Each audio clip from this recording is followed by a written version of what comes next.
है।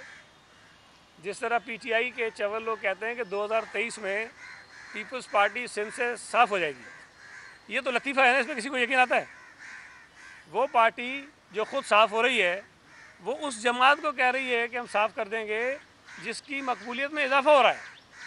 तो अगर ये जो 2-4 पीटीआई के बेचारे मायूस वज़ीर हैं, जब वो ये कहते हैं कि अगर ऑपोजिशन ने हमारे 10 तोड़े तो हम उनके 15 तोड़ेंगे, इसका मतलब ये है कि उनको अपने 10 के टूटने का तो यकीन है ना। तो अगर वो ये बात नहीं करेंगे तो ज़ाहिर है जो 2-4 और रह जाएंगे वो भी निकल जाएंगे। लेकिन ये वक्त बताएगा आपको कि जब नो कॉन्फिडेंस का मोशन आता है या जो भी फैसला अपोजिशन करती है कौमी असम्बली में, उसके नताइज जब सामने आएंगे तो वो नताइज बड़े हैरानकुन होंगे। और अपोजिशन का मेंबर उस तरफ जाने के इम्कान इसलिए नहीं हैं कि इमरान खान एक डूबती कश्ती का सवार है और कोई आदमी भी उस कश्ती में सवार नहीं होगा जिसका हर आदमी को यकीन हो ये तो ज़मीन पोस होने जा रही है, ये तो बिल्कुल तबाह हो रही है, डूब रही है। तो अगर तो अपोजिशन की तरफ लोग आते हैं तो उसके इम्कानात इसलिए हैं कि उन्हें उम्मीद है कि आइंदा आने वाले जो दिन हैं वो पीटीआई के नहीं हैं बल्कि अपोजिशन की जो जमातें हैं उनके दिन हैं। तो हमारी पास आने के तो कोई जस्टिफिकेशन है, उधर जाने वाला कोई पागल ही हो सकता है, समझदार आदमी कोई नहीं जाएगा। पिशावर में ब्लास्ट हो गया, उसके बाद आपका भुट्टो जरदारी को ड्रोन का लग जाना, माजी में जो तारीख रही है पिंडी से या पंजाब से जो पाकिस्तान पीपल्स पार्टी की क्यादत की लाशें आई हैं, तो एक तो बिलावल भुट्टो जरदारी की अपनी सिक्योरिटी कहाँ थी, दूसरा आपको क्या आपको सिक्योरिटी थ्रेट है बिलावल के हवाले से, आसमा के हवाले से, या आपका अपना कोई प्लान है या इदारों की तरफ से कोई आपको ये कहा गया, यकीन दहानी कराई गई है कि आपको सिक्योरिटी है वो कहा?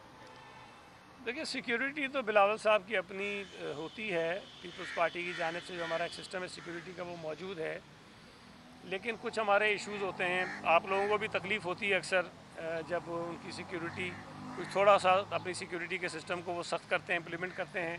हमारे कारकुनों को भी तकलीफ़ होती है, वो भी नाराज़गी का इज़हार करते हैं। लेकिन जो वाक़या आसिफा बीबी के साथ हुआ है, मैं समझता हूँ कि मीडिया के दोस्तों को भी थोड़ा इस बात का अंदाज़ा होना चाहिए। जब हम मना करते हैं कि आप ड्रोन इस्तेमाल ना करें तो आप लोग खुद नाराज़ होते हैं और उसका बुरा मनाते हैं।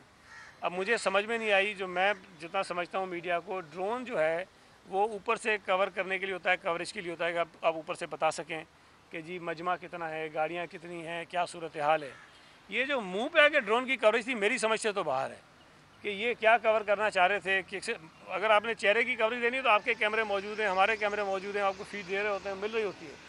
लेकिन मैं ये समझता हूँ कि मैं ये तो नहीं कहूँगा कि जानबूझ के हुआ है, फ़िलहाल यकीनन इसकी तहकीकात होगी, लेकिन ये इंतहाई गैर ज़िम्मेदारी का मुजाहरा था और बहुत ही ख़तरनाक बात थी। वो तो अल्लाह का शुक्र है कि आसिफा बीबी ने चंद लम्हे पहले ये महसूस कर लिया कि वो ड्रोन उनकी तरफ आ रहा है, तो उन्होंने अपनी थोड़ा सा अपने आप को बेंड किया तो वो बच गई, उनका चेहरा बच गया और साइड पे उनको ज़ख्म आया। लेकिन खुदा न खास्ता अगर वो सीधा उनके चेहरे पे आता तो शायद उसके नुकसान ज़्यादा हो सकते थे। एक और भी चीज़ हमारे जहन में आई है कि एक रात पहले ये साहब जो ड्रोन ऑपरेट कर रहे थे, उन्होंने कुछ लोगों को अपनी मीडिया टीम का हिस्सा बताकर जो है वो किसी होटल में ठहराया और वो हमारी मालूमात के मुताबिक उनकी मीडिया टीम का हिस्सा नहीं थे। और फिर उसको कंफर्म किया उनके रिपोर्टर ने कि हाँ ये हमारी टीम का हिस्सा हैं, इनकी अकोमोडेशन और सारा बंदोबस्त किया जाए। मैं नहीं कहता कि वो लोग कौन थे, लेकिन ये इंतहाई गैर ज़िम्मेदारी की बात है कि अगर कोई जमात फैसिलिटेट करना चाहती है मीडिया को और उनके साथ ज़ाहिर है कि हमारा एक रब्ता है, हमारी ज़िम्मेदारी है कि हम आपका ख्याल करें, लेकिन उसकी आड़ में अपने दोस्तों को या अपने जानने वालों को या कोई और जो मशकूक करेक्टर्स हैं उनको अपनी टीम का हिस्सा बताकर उस मीडिया के अंदर शामिल करवाया जाए और उनके साथ उनको ठहराया जाए। उनका रिकॉर्ड हमारे पास मौजूद है, लेकिन हम इसकी भी तहकीक करेंगे कि वो लोग कौन थे और क्यों उस रिपोर्टर ने और क्यों इस ड्रोन के ऑपरेटर ने अपनी मीडिया टीम का हिस्सा बताकर उनको जो है हमारे अपना पूरे सिस्टम के अंदर शामिल करवाया था। तो ये एक ऐसा पहलू है जिस पर हम देख रहे हैं और देखेंगे अब इस पर मज़ीद आगे क्या कार्रवाई करते हैं।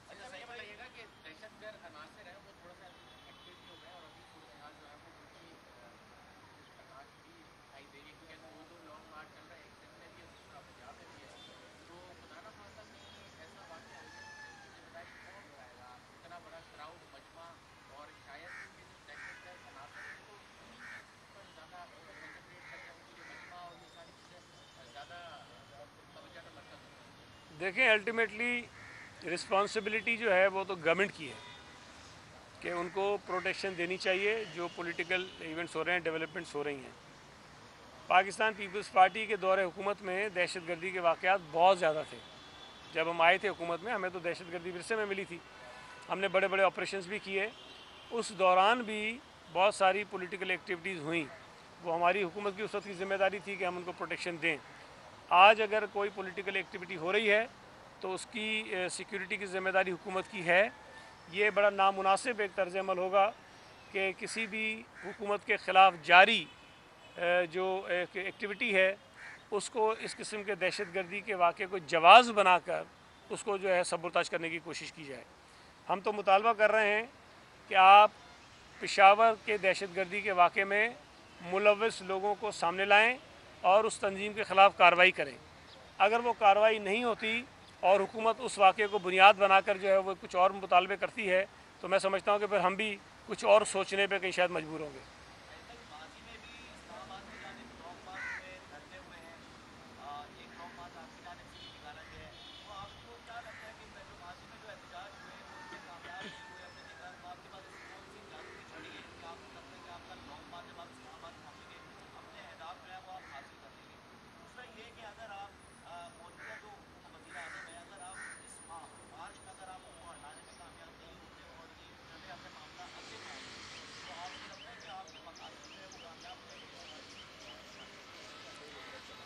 देखें, इस वक्त वफाकी हुकूमत के ख़िलाफ़ दो तरह के तहरीकें हैं।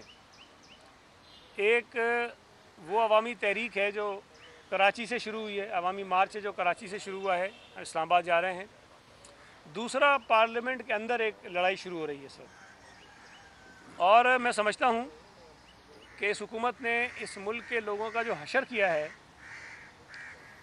वो हमारे अवामी मार्च की कामयाबी का सबब है। इस वक्त इस मुल्क में महंगाई इंतहा को है, बेरोज़गारी इंतहा को है, डीज़ल, पेट्रोल, बिजली, गैस की कीमतें इंतहा को हैं, गैस की किल्लत है, खाद की किल्लत है, फसलें आपकी तबाह हो रही हैं काश्तकारों की, चीनी के क्राइसिस आए, गंदम के क्राइसिस आए, LPG के क्राइसिस आए, और इम्कान ये है कि आगे चल के शायद फिर आपके गंदम के क्राइसिस जो हैं वो पैदा हो सकते हैं।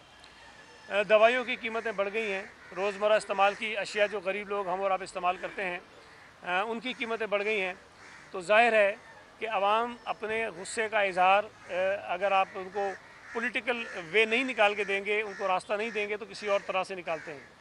तो हमने अवाम को एक रास्ता दिया है और बड़ी तादाद में अवामी मार्च में लोगों की शिरकत इस बात को साबित करती है कि मुल्क के लोग इमरान नियाज़ी की हुकूमत से बेजार हैं।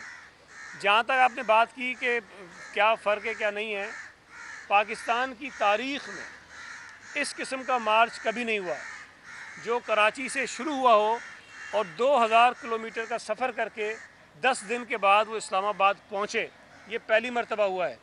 और मैं आपको बता रहा हूँ ना, एक जोकर मार्च भी शुरू हुआ ना, वफाकी वज़ीर भी थे, सरकारी पैसे भी थे, मुरीद भी थे, सारे जोर लगाए गए। उसके बाद भी वो चंद सौ से ज़्यादा लोग कहीं पे इकट्ठे नहीं कर सके। लोग उनसे बेजार है, नहीं जाना चाहते हैं।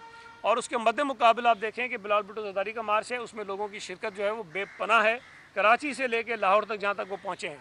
तो ये बड़ा फ़र्क है। और इस्लामाबाद तक हम जाएंगे तो इसके असरात ज़रूर आएंगे। आप देखें, अगर बिलावल भुट्टो ज़रदारी साहब कराची से निकल के हैदराबाद पहुँचता है तो इमरान ख़ान जो एक दिन पहले 24 घंटे पहले 6 रुपये फ़ी यूनिट बिजली महंगी करता है, और अगली रात जो मार्च के बाद एक अवामी मार्च का जो पहला दिन है उसके बाद उसको पता चलता है कि बिजली महंगी है, तो 5 रुपये फ़ी यूनिट वो बिजली कम करने का ऐलान करता है। 15 दिन पहले वो 12 रुपये फ़ी लीटर पेट्रोल महंगा करता है, और उसके बाद उसको 15 दिन के बाद ख्याल आता है कि महंगाई बहुत हो गई है और वो 10 रुपये जो डीज़ल और पेट्रोल की कीमतें कम करता है। ये अवामी मार्च के असरात हैं। ये जो पीका का इन्होंने कानून बनाया है जो आपके ख़िलाफ़ है, मेरे ख़िलाफ़ है, इस मुल्क के जो सोशल मीडिया के एक्टिविस्ट हैं उनके ख़िलाफ़ है, उस पर जितना कुछ इनको सहना पड़ा है और वो पीछे हट रहे हैं, ये भी समाज की मैं समझता हूँ कामयाबी है। देखें, अगर तो अवामी मार्च जो है, हमने उसमें ये नहीं कहा, अवामी मार्च में हमने बिल्कुल नहीं कहा कि हम जाके टीवी स्टेशन पे हमला करेंगे, हम वज़ीर आज़म हाउस पे हमला करेंगे, हम वज़ीर आज़म को घसीट के निकालेंगे, हम सुप्रीम कोर्ट पे हमला करेंगे, हम पुलिस वालों को लटका देंगे, हम उनको जूते मारेंगे, उनको लाठियाँ मारेंगे, हम यहाँ पर सिविल नाफरमानी की तहरीक चलाएँगे, हम बिजली के बिल अदा नहीं करेंगे, हम उनको आग लगाएंगे, हम ओवरसीज़ पाकिस्तानी को ये कहें कि जी पैसे जो हुंडी के ज़रिए भेजो, बैंकों के ज़रिए ना भेजो, हम ये कुछ नहीं करने जा रहे। जो सब इमरान खान ने किया था हम वो कुछ नहीं कर रहे हैं। हम पुरअमन तरीके से इस्लामाबाद जाएंगे, अपना एहतजाज करेंगे और उसके बाद हम वापस आ जाएंगे।